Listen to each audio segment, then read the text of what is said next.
Well, Dana, I am so excited to have you here. Your topic is very relevant to the world of human resources and to people in the workplace or outside of the workplace. So, Dana, thank you so much for joining us today. I'm really excited to learn from you and learn about boundaries at work. Thank you, Mindy, for having me. This is going to be fun. It is going to be fun. So, I would love to hear the story about how you started really unpacking and discovering that the boundaries topic was such important work. Okay, so the answer to this is twofold. Okay. Initially, because I'm a psychotherapist and I've been in private practice for 18 years. So Hmm. I noticed that when I would have my clients walking into my office and they would begin pouring out all of the struggles they're having, my brain is naturally kind of dividing out the content of what they're saying into two areas. One, Hmm. what they actually have control over, Hmm. and what does not belong to them, which means they have no control over it anyway. Hmm. And so, because most of the time people get those reversed, they end up not acknowledging the agency over their own issues. They don't feel like they Yes. have any agency over their own issues. And at the same time, they are spending way too much time on areas that don't belong to them, that they cannot control, like other people's expectations, other people's opinions of them, Mm-hmm. other people's disappointments, all these types of things. And so they Yeah. would get those reversed. So initially, I did this so much with my patients that over the years, I earned the moniker the Queen of Boundaries. They started calling me that kind of like as a term of endearment. Oh, yeah, here comes the Queen Hmm. of Boundaries. Yes, she's the Queen of Boundaries. And they just said that so much that I'm like, okay, well, I might as well just own it. Yes. And that's what I am. But also, initially, years ago, Hmm. uh, I was raised in a home with Hmm. a mother who struggled with several rather significant mental health issues. Okay. And these issues manifested in our family in a way that caused a lot of enmeshment. All of Mm. our family was wrapped around her emotions, her moods, Mm. and nothing mattered as much as that, right? And so, being the firstborn, I was sort of made to feel like, however, if she was upset about something, guess whose fault it was? Mm. It wasn't hers, it was No. mine. It was Yeah. my fault. And also, I was required to be the one to fix it, to make her better. Well, anybody that's worked in boundaries long enough knows that is totally ludicrous, but I didn't know that. I was Yeah. I was growing up, I was a kid. So I was Yeah. And so raised up much by pressure that. on you as a kid. Yes, So it much was a pressure. lot. And I Yeah. didn't know about 1992, there's Henry Cloud and John Townsend came out with a seminal book on boundaries. And Mindy, let Oh, me tell yes, I've you, read it. that book was like somebody handed me magic. I was Mhm. I was reading the pages going, "What? You mean I can actually say no? You mean I'm not responsible for my mother's behavior? When she gets mad and throws things or wants to call us all cuss words and all this kind of stuff Mhm. that's not my fault and I don't have to try to figure out a way to get her better to calm her down." Mm. And so that was like just the clouds parted and the sun shone down. And so that's what I Yeah. was like originally. So I Mhm. came into clinical psychology with that in my background. And so then you add Mhm. clinical psychology on top of that. Yeah. And my privilege and blessing to be able to hear so many people's stories, personal Mhm. stories, professional stories, because they interweave. We Yes. are Oh, we they are sure one do. person, right? Yes. How we function at home impacts our work performance. Our work performance impacts how we function at home. I've Yes. seen it. And so these are the two ways that I bring and help people to see how boundaries impact and why it's so important. Yes, yes. Now, what point did you read the book? Because I think I read that in my mid or late 20s. Did you already read the book about boundaries before you were a psychologist? Or I'm curious because I feel like when you say like this clouds parted and the skies opened, I feel that that had to be such a transformative time for you to learn this like oh, wait a minute, I'm not responsible for everybody else. I'm just curious where that was in your journey. That happened, curiously, right as I was getting ready to open a private practice. Okay. And so it all kind of, because what I was doing in clinical psychology before then was a special education testing, Oh, yes. disability testing, all these, assessing, doing Rorschachs and MMPIs and all Yeah. these kinds of things. And so that didn't really involve Mhm. necessarily a therapeutic impact. So I Mhm. read the book right before I opened up my private practice. So it all kind of the stars Yeah. aligned. I'm sure when you were listening to your patients, you were probably categorizing, like, "This is actually a boundaries issue," you know? You're Mindy, it's amazing how many issues actually have a boundary issue at the base. Yeah, I believe it. I believe it. My sister and I are very close and very opposite in a lot of ways, and she's very good at boundaries. And I would say I wasn't good at boundaries. She's always been naturally good at boundaries. She's like, "That's not my issue to carry." I'm like, "What? It's like our same family. Why am I carrying the issue and you're not carrying the issue?" And she's like, "'Cause it's not mine." And, so I feel like it really is like an individual trait, like how we carry boundaries and what we know about them. So I would love to hear more about then, okay, so you started your practice and became the queen of boundaries. What are some of the things regarding boundaries that you saw or heard regularly when it comes to boundaries in the workplace? Wow, this is a great question. So I can recall one individual that was on my couch, as several, I'm kind of putting them together for, confidentiality reasons, on FMLA. Mm, They're in my office on FMLA, and this individual was amazingly smart, creative. mhm. That's why my heart is for the high performers because, Yeah. and I include myself in this group and you're in this group, the high performers, because we are smart, we are passionate, we are Mhm. creative, we love to try new things. When you take someone that has our high energy and you put us out in the world, Yeah. we draw people and projects to us like Mm, moths to light. mm. I And yes. if you don't have healthy boundaries, you're going to end up like the person in my office. He had panic attacks Mm, every morning before work, and he did not know how to deal with that. He didn't know how to say to someone, I would love to be the manager for your project. It sounds fantastic. Can you call me, connect with me in about 4 weeks? mhm. I've got other things I'm working on right now, and I want to give these my 100% attention so I can, really put out an A plus product. I cannot add something else to my plate, but I really love what you're doing. Let's talk Mhm. in 4 weeks. He Yeah. didn't know you could say that. You see, he was like, Wow. okay, okay, okay, okay, until he was so freaked out Mhm. that he ended up on FMLA. I just find So that hard. Yes. these people are wonderful people, and that doesn't have to happen to them. And plus, when you have these individuals that end up on FMLA, then Yeah. the business is left with this vacuum. Mhm. What are we? Who's going to do all the stuff that this high performer was doing? Yes. And sometimes the performer doesn't even go off on FMLA; they just quit. Yeah. Then the business is Yes. left with now we have to fill in the gap, we have to recruit, we have to find somebody else. It costs millions of dollars every year to Yes. deal with burnout and disengagement. And so Mhm. that's why what I see in my office when they come in, I teach them how to say, "Not yet. I love what you're Mm. doing. Let's connect in 4 weeks from now."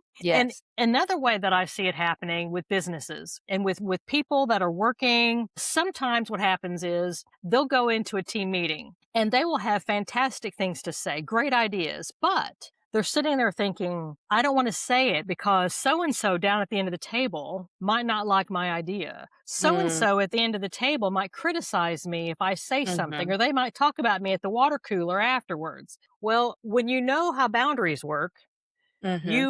you give yourself the respect and the honor to speak out your ideas, and you let other people not like it if they don't. Yeah. Other people don't have to like you. They don't have to like your ideas, and that's okay. We Mhm. learn how to speak it out anyway, because if people don't know that, you can have some fabulous ideas that never Yeah. get spoken, Mindy, because they're sitting Mhm. there afraid Right? of the criticism. Yeah. Yeah. All of that at work resonates with me as an HR leader. And like you said, I'm in that category too. I love your analogy of like, it's like moths to a light bulb because I mean, yes, it's like, Mindy, can you do this? Can you do this? Can you do this?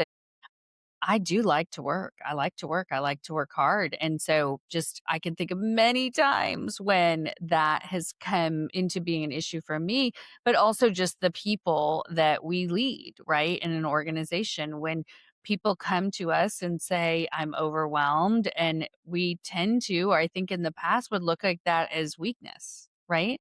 But I think somebody who can set boundaries is the opposite. It looks like somebody who is a team player, but who's protecting themselves as well. I could see how people might think that it means that they're not giving as much, but the point isn't that everybody gives till they bleed. Well, and two, when you're practicing healthy boundaries, you're in it, you're playing the long game. I Mhm. mean, somebody can look fantastic for 3 weeks or 4 weeks Yeah. or even 3 months, okay?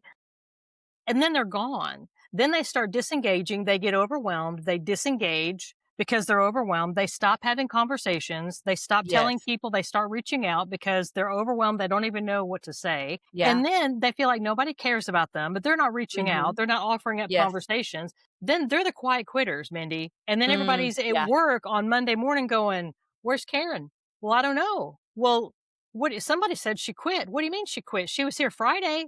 "Well, I don't Mhm. know. You can check with HR, but I'm pretty sure someone said that she quit." And no one even, Yeah. so it's like learning how to, because when you're practicing healthy boundaries, you're in it for the long. You want to keep Yes. gas in your tank. You want to be there. So say you're at a job and you love it. Okay. Mhm. No job's perfect, but you really, you want to be there, right? You want to be there 5 years, 10 years down the road.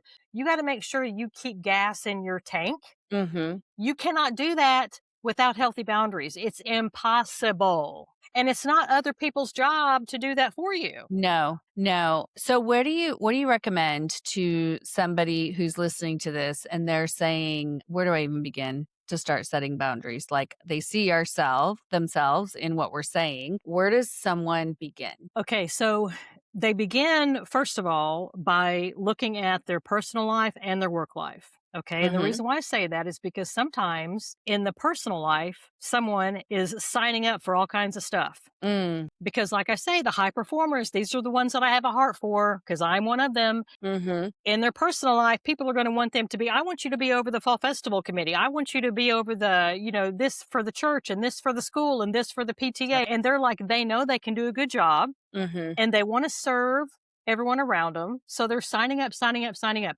First of all, look at what's going on in the personal life. How many things are you signed up for versus what's going on in the work life? So Mhm. you have two separate pictures that you're looking at because your energy level, you have one tank. Both of Yes. these things are coming from one tank. So Mhm. if you're signed up for 65 things in your personal life, you're not going to have a whole lot of energy left for work. Yes, So that you is got to 100% true, reevaluate and that. also family life. I mean, I used to be the one who always hosted, and I didn't wanna host, like, something that wasn't grand. I wanted to go all out and be the Pinterest host, you know what I mean? And, those are the things that slowed down when I decided to really look at boundaries. Like, it's not that I don't want to do them, but I don't have the energy to do them all, to do everything at the great level. Well, and let me comment about that. And we're going to get to priorities here in a minute because Yes. once you do the personal work, you have to look at what's most important and start the most Mhm. important and work Okay. down. Okay. But to your point, though, we train people what to expect from us. And Mhm. so frequently I have people, when they get to see me, their life sometimes is a hot mess. Mhm. And they've been that way for a while, and they've trained everyone around them that they're gonna Yes. do everything for everybody all the time. And so when that person starts setting up healthy boundaries, it's not unusual to get pushback, Mhm. to get people either in family members or coworkers or whatever that are gonna push back and go, well, like if it's a family meal, let's say you Mhm. always do all the holiday meals, well, the other family members don't have to do much if you're doing it all. When you stop doing it, they're like, well, why aren't you doing that anymore? What's wrong with you? We want you to keep Mhm. doing that. Do you have a problem? And in comes the criticism. Yeah. And I have walked that in all kinds of ways in my Mhm. personal life. And so I know what it feels like, and I'm able to help people know setting the boundaries, but then also knowing you are going to get pushed back. It's not if, Mhm. it's Yeah. when.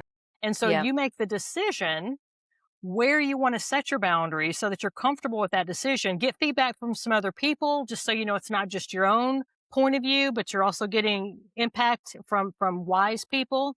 Mhm. Then when you set those boundaries and people start pushing back, you've got something to say, which is very diplomatic and respectful, Mhm. and you have something to say back to those individuals, and you do not own their emotions about it. Mhm. If they're holding a grudge, if they want to get mad because you were doing all this stuff before and now that means they have to do some stuff and they don't like that and they're going to get mad about it, let them be mad. Their anger is not yours to manage. Mhm. Mhm. I can see that. So we start with assessing our personal. You look at the two different categories, the personal life and then the work life. What's going on there? Because like, both things are coming out of one gas tank. Yes. And so looking at both, and then once you have both of those kind of assessed and evaluated, then you want to prioritize Mhm. because you want to think, okay, well, I do want to volunteer some. Maybe I shouldn't be involved in five things. Mm. So, which one of these five things do I feel like really hits close to the heart? Which one do I want to hold on to? The other four, I'm going to push away. Now, if we have a moment, I'm going to give you an analogy. Yeah, go ahead. Okay.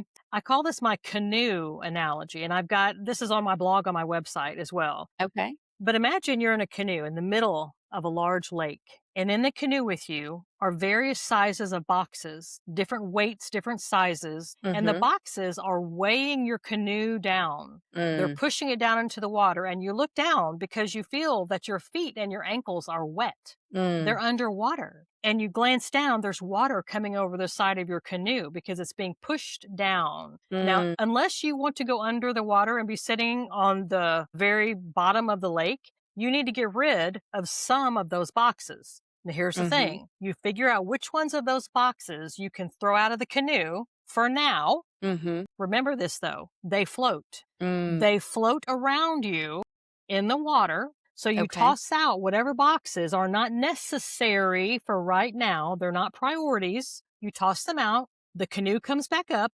You're doing fine. And you also have a long poled net snapped into the side of your canoe. So Mhm. whenever things are dealt with and you've dealt with some of these other boxes and you can take on some of the ones that you threw out, then you Mhm. unsnap your long handled net and you Yeah. reach out and you pull some of those other boxes that you had to throw Mhm. out earlier. Now you can add them back into your canoe. That's like the project that you couldn't get to, Yes. but Yeah. now you finished the two of the projects that were on your plate. You're finished. You did a fantastic job. Now you have space. Now you Mm. can go reach out and get that other project that you had to throw out of the canoe for now. Yeah. Now you can go get it and put it back in and do a good job with it. Yes, I love that analogy. I feel like that really helps you to think about, like, if they're weighing you down, something has to give, right? Something has to give.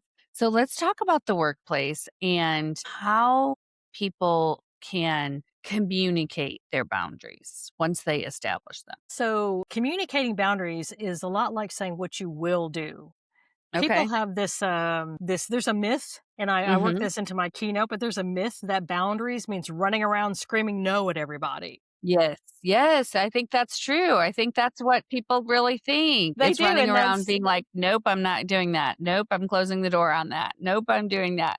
So how do yeah. you reframe that? Boundaries is deciding what you can say yes to. And Mm. when I describe what I do to people, I say I teach people how to say no so that they can say yes to what really matters. Mhm.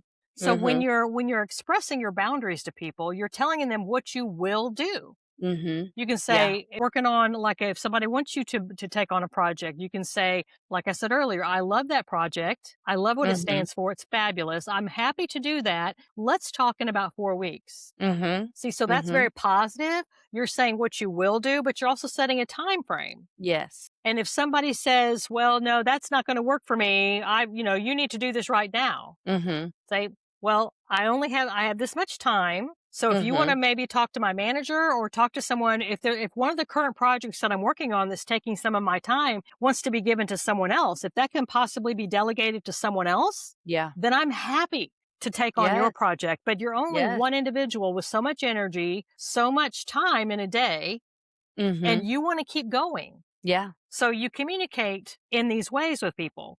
But let me toss in Mhm. something else, Mindy. Sometimes when we're dealing with coworkers, another thing where boundaries comes into play is when coworkers come in and they have emotions, maybe from what's going on in their personal life. Mhm. And they come in and they're like feeling some kind of way. Well, when you're having healthy boundaries, you understand that their feelings are their feelings. They're not yours to manage. Right.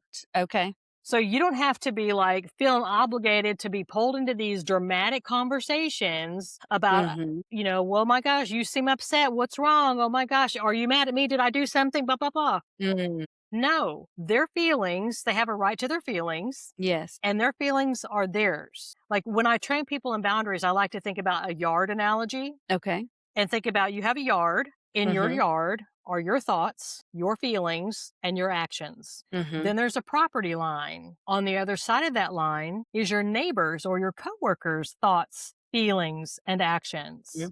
Mhm. Okay? You are only responsible for yours. Your agency is in your yard. What your neighbor is doing might impact you because it's your neighbor. We get impacted by Because our neighbors do neighbors. sometimes. Yep. We Yep. do. But like kind of a funny example, I say, if a neighbor is over there throwing some kind of pop party or something, right? Yeah. If the wind is blowing our direction, we might smell it. But if a cop car were to drive down the road, we would not get in trouble for it because it's not on our property. Right. That's a Okay. good analogy. So we get impacted by our neighbors, but they are responsible for their actions. We are not. And when you understand that, then you honor your thoughts and your opinions and express those. Yes. And you stop taking responsibility. Let your neighbor feel what your neighbor wants to feel. You don't have to like it or agree with it. Mhm. Let your Mhm. neighbor feel what he or she needs to feel and stop getting all up in the business. Yeah. I would imagine that boundaries, I think about like when you first started talking, I was thinking about like workload boundaries. But what you're talking about now is also like your work energy boundary. Like if I stop and take on gossip or even truth of what someone else is saying that is adding a lot of emotion to work, then I need to also think about my personal boundaries for that because I'm now carrying a lot more stress than I would have if I hadn't listened, right? Right. So, kind of saying, is this, they say, not my monkeys, not my circus. And sometimes it's like, well, is it mine or is it not? Or do I respectively get to say that I'm choosing not to get involved in the circus? Well, and if it's their feelings, it's their monkeys. If it's their thought, it's their monkeys. Those are not yours. Mm hmm. And you Mm can hmm. be kind, right? You can be kind. It's Yes. something I like to do is I like to say, you know what? I've got 5 minutes. Yes. I will give you my undivided attention for the next 5 minutes. Mm hmm. Mm Tell hmm. me, clearly something's wrong. Tell me what's Yes. going on. I've got to go in 5 minutes, just so you know. So go. Yeah. And they'll start talking, but I guarantee you they're still going to be talking when 5 minutes goes up. Mm hmm. And you have to say, I'm sorry, I've got to go. Mhm, We can chat later, or let's get mhm. coffee after work or something like that. We can, but it's just you have to set that boundary. Yeah. If they're going to get upset about that, again, those are their emotions. They're not yours to manage. Mhm, mhm. Yeah. I think that makes sense. It's such smart analogies too that you're giving. I feel like analogies really help me specifically learn things, and I'm sure my listeners too. So, if you are giving advice to a leader who says to you, Dana, my team, I feel like they are exercising more boundaries, but we have a lot of work to do. Like, what would you say to that leader to help manage the workload as well as the team members who are setting very realistic boundaries? Okay, two things come to mind. One is that when you're hiring someone, it's Mhm. important to communicate what the expectations are going to be. Mhm. Yeah. So that when someone comes in, if they're like, well, this is all I can do, what if the job requires more than that? Mhm. Right. So Mhm. it's Yeah. really important right from the beginning to say, in this particular job description, these are the things that might be required from time to time. So they Mhm. agreed from the beginning that they would be willing to do those things so that if that's not something they can do, they can say, maybe this particular job isn't for me. I think I'm going to go maybe look at some other jobs. So, right Mhm. from the beginning, that's important to be clear. It really is. I mean, a lot of things can be eliminated by that. Yes, and as an HR leader, I'll tell you, people don't like writing job descriptions because 'cause they're like, "How could I ever think of every single thing that goes in a job description?" And it's probably one of the least favorite things people like to do, but they're so important. They're so important, not just for onboarding and training at the beginning, but, like, for later on when you're assessing performance and, certainly they can change over time, but I think it's so important to have that as a place to start, like you said, because it's very hard to explain what workload is if we don't have something that tells what they're working on.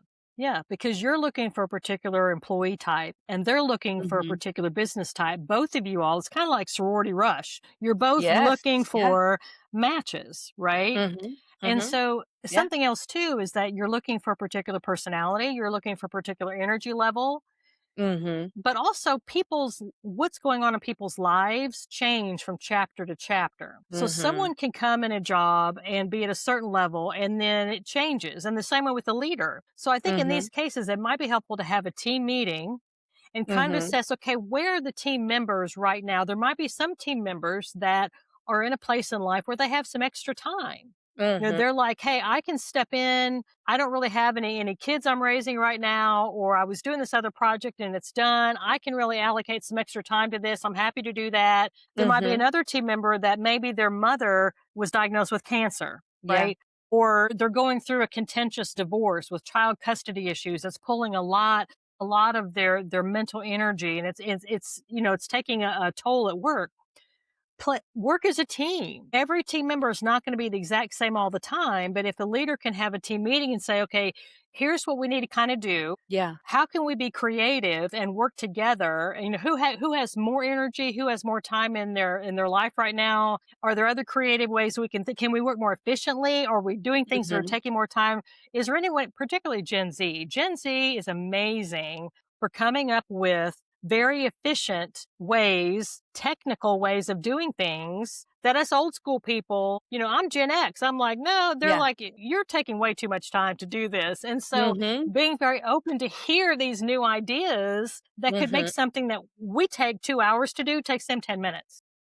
That is 100% true. I have a 15-year-old and a 16-year-old, and my 15-year-old was watching me try to do something on my phone the other day, and he said, "Can I just do that for you?" And I was like, "Sure."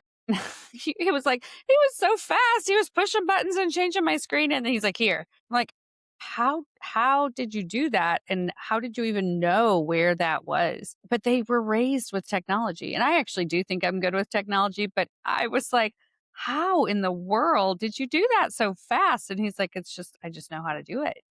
And I do think generationally, Gen Z is also better at just really setting boundaries because they believe in work life balance from the beginning. They really do. They really do. They really say, "I don't want to work so hard that I can't have a life?"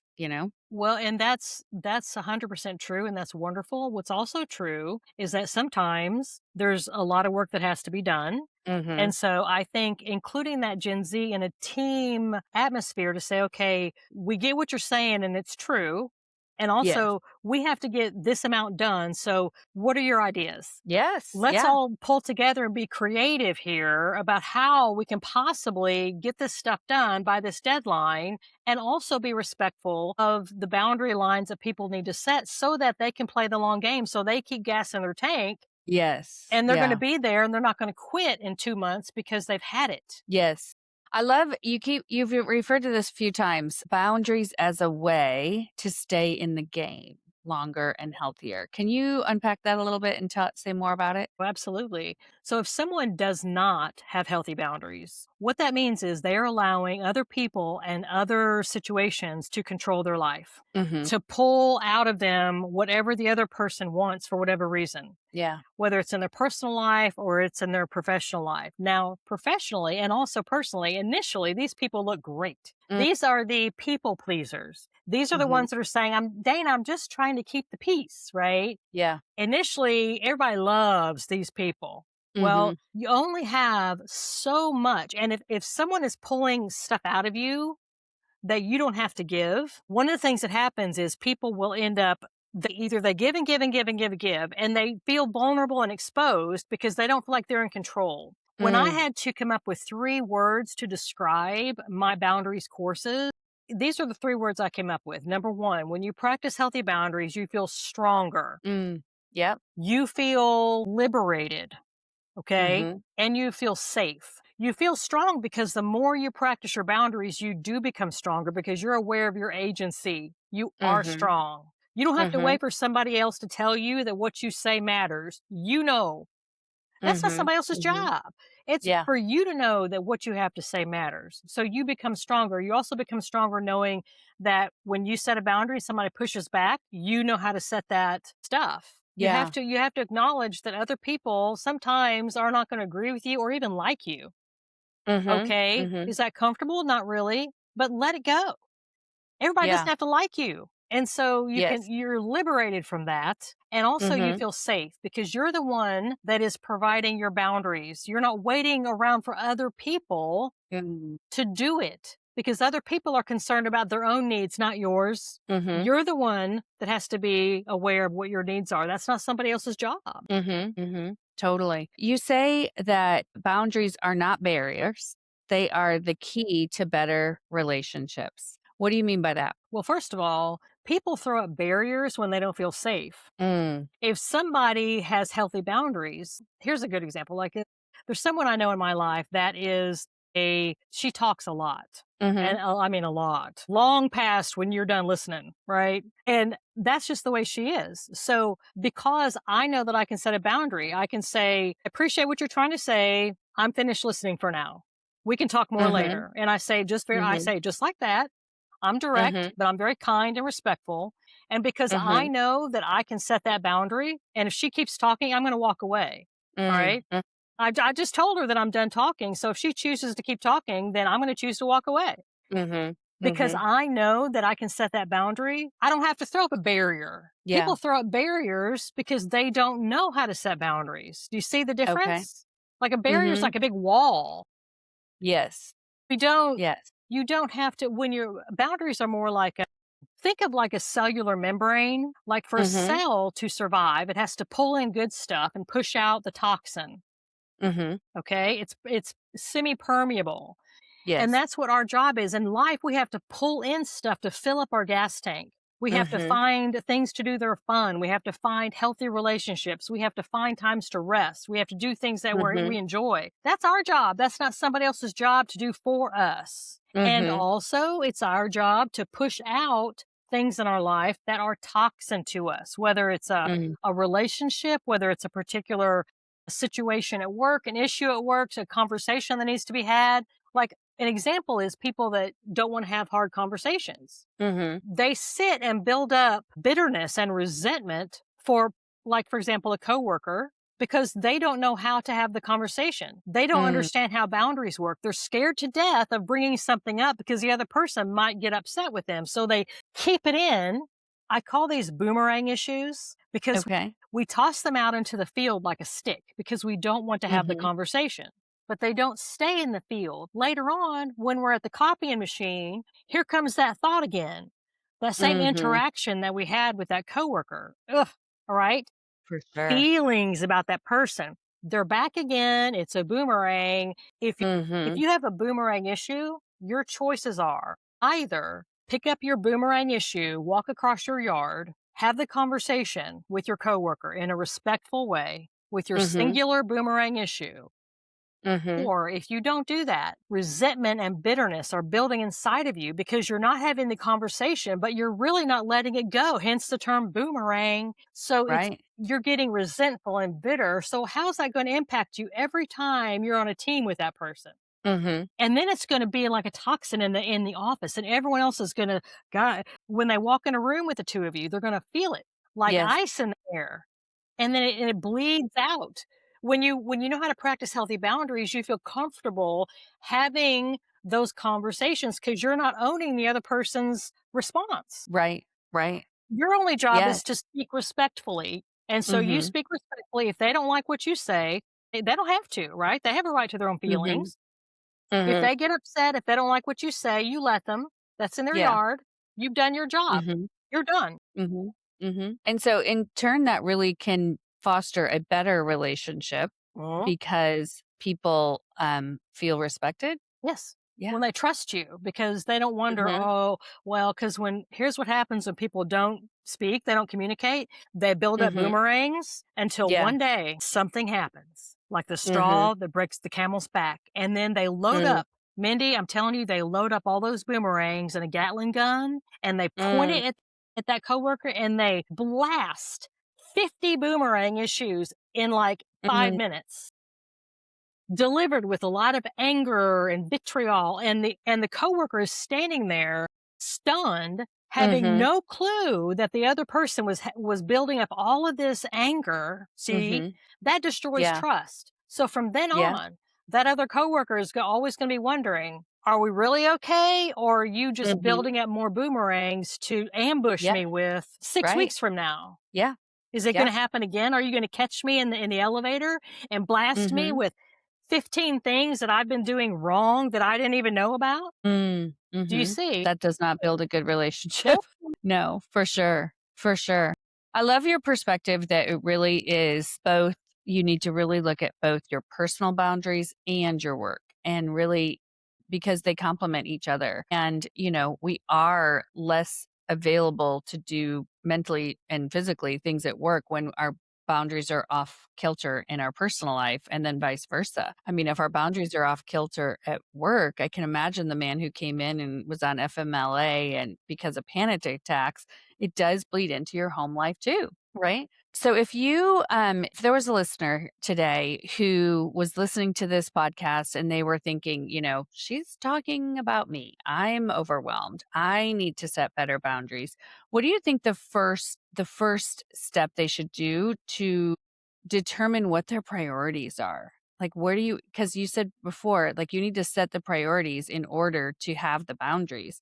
So how does somebody take that step? So, step one is dividing up personal and professional lives. Mhm. Step two, in both of those areas, let's take your personal life. I would Mhm. suggest reaching out to someone else that's really close to you, whether it's a partner, a spouse, someone like that that's close to you, and just share the feeling of overwhelm and Mhm. say, I need to simplify things here and Mhm. I need to prioritize. So, do you have any feedback about my contribution to our home life and what do you think? Can you help me kind of think through what matters the most?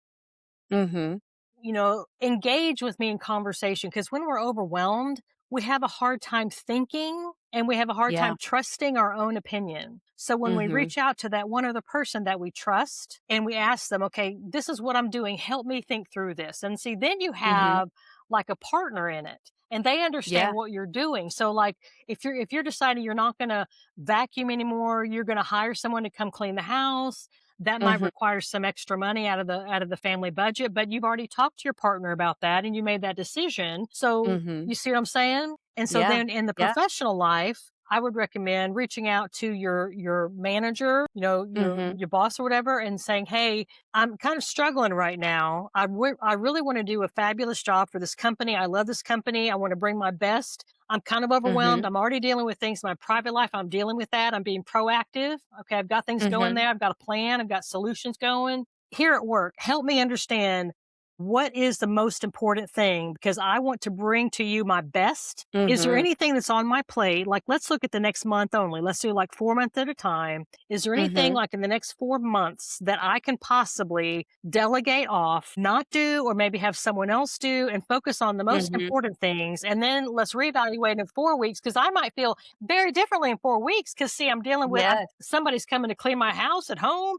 I'm not having to Mhm. vacuum and clean the Mhm. bathrooms and dust anymore. So I might be, jolly energy next month. So let's just take it Yeah. a month at a time and getting that feedback from the leader, from the manager, and saying, here's the situation. Let's come up with a solution together. What would help? How can I best help the company right now so that I Mhm. can keep going? Because I'm telling you right now, if nothing changes, I might not be here 4 weeks from now. So what do Right? you think? Would you rather work with me and come up with something so I can be here long term? Mhm. Or do I need to be possibly looking for an employment elsewhere because this Mhm. isn't maybe a good fit for me? Can you help me Yeah.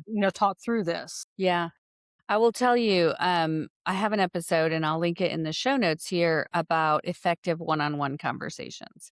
And as you're talking about this, it really makes me just realize that if we are just having an honest one on one conversation with our supervisor, these things can be a natural part of our conversation. They don't have to be some like big talk you No, have to gear yourself up for.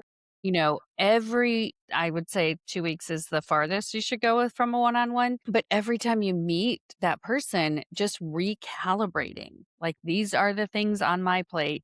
Are these still the priorities? Because if not, I need something to fall off, you know? I just think building in that communication so it doesn't have to be some huge conversation that you dread having, but building in these touch bases where your boss knows your workload and you're actually having conversation on the regular of, are these things still really important? Is there anything else that has shifted? Because sometimes we work on things that are not even really the priority, but they're not even really the priority. That's it. And I wanted to toss out too the comment that you just made about the one-on-ones. It's amazing how much employees appreciate when they feel heard. Oh, yeah. Just knowing that they're here, but when you look at it from a boundaries perspective, other Mhm. people are not charged with the job of reading our minds. Yes. Okay? If we I always say whoever holds the upset, that's whose responsibility it is to speak, all right? Mhm. It's Mhm. not somebody else's job to ferret that out. If we Right. have an Right. upset about something, it's our job to attach words to that and have Mhm. a respectful conversation because our boss might not even know that we're Mhm. upset. They might not even know we're overwhelmed. And so having that Right. conversation, say, hey, can we chat? This is kind of what's going on right now. Let's troubleshoot. Let's come up with some solutions to the Mhm. problem and it's amazing just speaking that, but that's a boundary thing. There's so many people that don't speak because Yeah. they're trying to own other people's emotions. Mm. They're like, I'm not going to say that because if I do, that person's going to get upset with me. Well, let them get upset. That's not your feelings. Get back in your own yard. Mm, mhm. You make so many really good points. And it really, even in my own, one of my favorite things about having a podcast is that every time I bring in a guest expert, I learn something myself. Or it's just like a gut check of like, oh, how am I doing in that? Right? How am I doing in that? So I definitely took away some personal nuggets today too. Well, as we wrap up, I would love to have you tell my listeners where they can get a hold of you and where they can find out about your business and your speaking, as well as your boundary classes. Fantastic. They can go to my website, which is my name, Dana Skaggs, Hmm. DanaSkaggs.com. That has all Hmm. the stuff on there. If they want to take a quiz, if they're thinking, I might have some boundary issues, but I'm not really sure. You can go Hmm. to danaskaggs.com/quiz and Okay. take a totally free quiz and get some amazing feedback about, how you're standing in these different areas. It's just kind of fun to take to kind of see where you stand. But all the stuff Yeah. on there, my coaching, my courses, my keynoting, all that stuff is on danaskaggs.com. Okay. I'll also link your LinkedIn URL in the show notes as well. And I just want to thank you for coming on today. You've shared so much great information that I know people can benefit from both personally and professionally. Thank you, Mindy, for having me. I appreciate it so much. You are welcome. Thank you for tuning in to this week's episode of the People Success Circle podcast. If you enjoyed this episode, make sure that you leave a comment or follow the episode and share it with a coworker or a friend who could also benefit from learning about boundaries. Have a great week, and I'll see you next time on the People Success Circle podcast.